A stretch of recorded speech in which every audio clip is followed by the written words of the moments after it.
Sabrosura pa' ti que qué. Hello, everyone. This is Pam, de Café con Pam, the bilingual podcast that features Latina and people of the global majority who break barriers, change lives, and make the world a better place. Welcome to episode 343 of Café con Pam.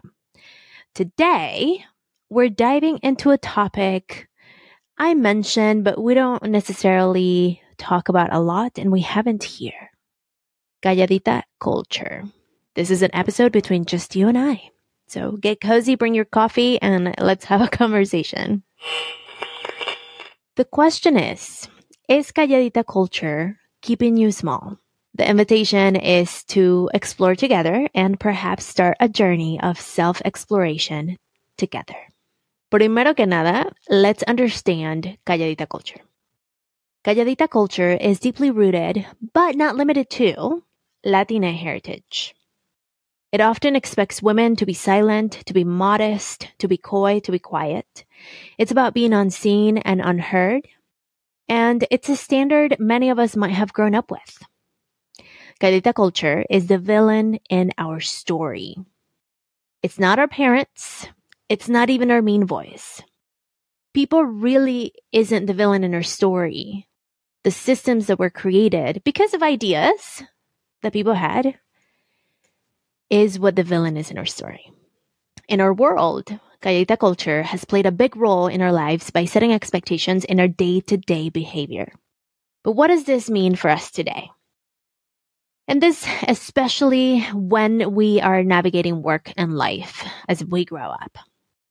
Let's explore first a bit of the history and the influences we can use to reject Calladita Culture. Primero, Calladita Culture intertwines with Marianismo.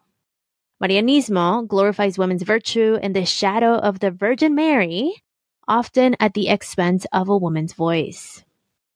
In contrast, Mujerista theology and womanism offer powerful counter-narratives that I have used to help me dismantle Calladita Culture in my life.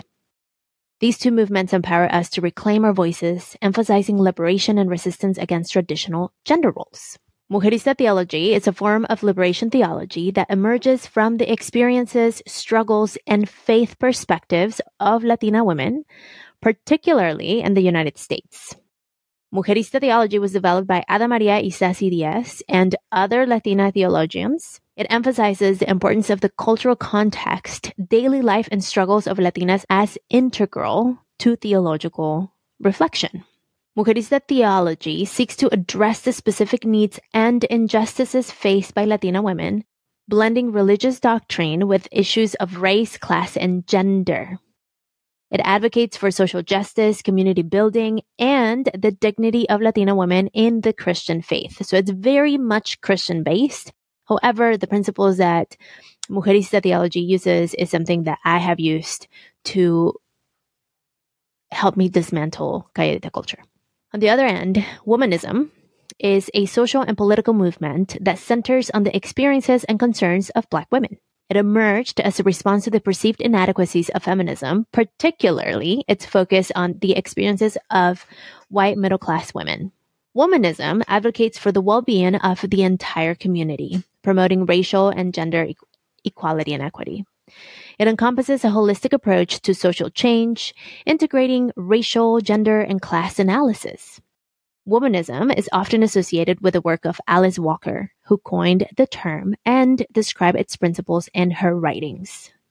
Definitely, this is for future readings for you to take notes on.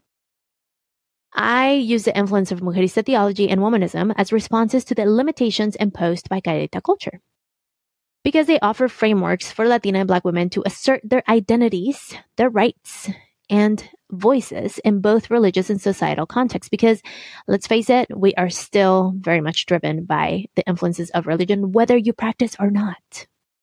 Cue everyone wearing Virgen de Guadalupe stuff. So, how do we know if we're being affected by Calladita Culture?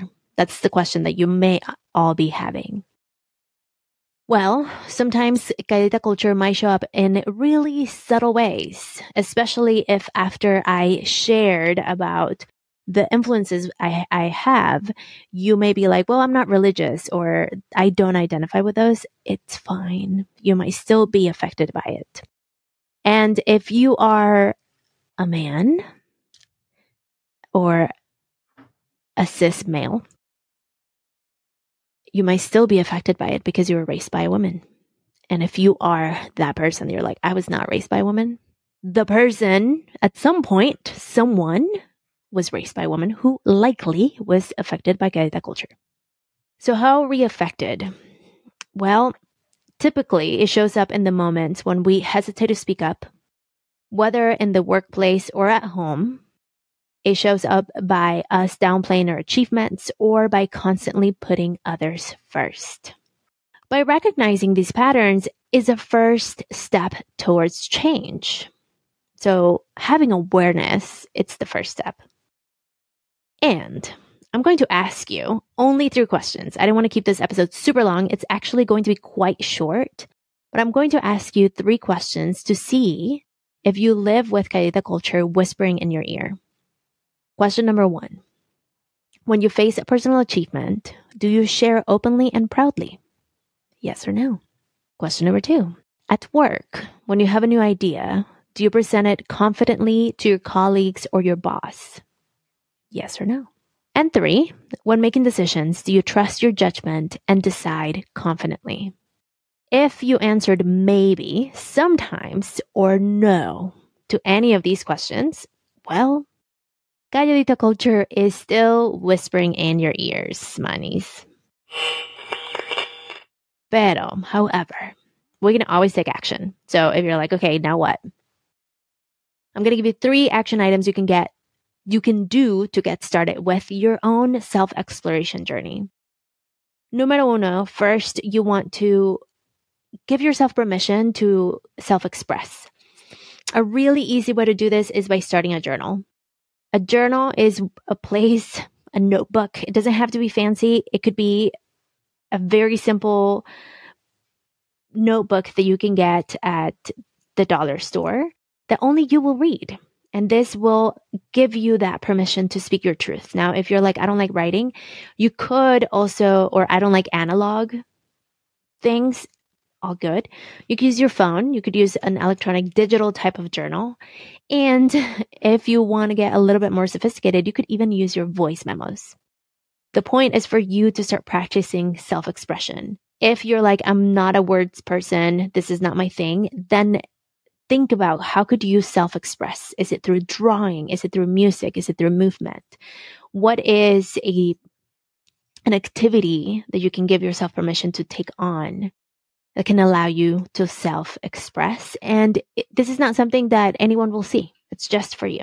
Number 2, you want to seek like-minded people.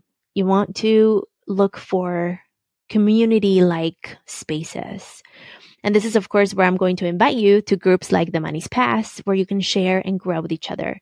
I created the space I needed, actually. And now inside the Money's Pass, we do a lot of things, including tapping and talking and co-working together and sharing our ideas. And I call it our third place. If you don't want to join the Money's Pass, just find a third space for you, whatever that looks like for you, a third space where you can hang out with like-minded people, where you can have conversations that feel safe and tender and graceful and without judgment, because that will allow you to continue to self-express in ways that you may not have had permission to before. Y número 3, you want to educate yourself in additional ways, also to receive inspiration from other people, mentors, from people you look up to. So this is where you want to read, listen, and engage to works of people you admire. We have over 300 episodes that you can listen to if you're curious about other stories. There's other podcasts also that you can tune into. There's books of incredible people that they've written. There's also blogs. There are also various bodies of work. You can go to an art museum. It's all about self-expression. These 3 action items are not just about rejecting Calladita culture. It truly is an invitation for you to embrace your own journey towards standing in your power and reclaiming your voice. Because it's important, because it's something that we truly need to do. Our voice is needed in the world.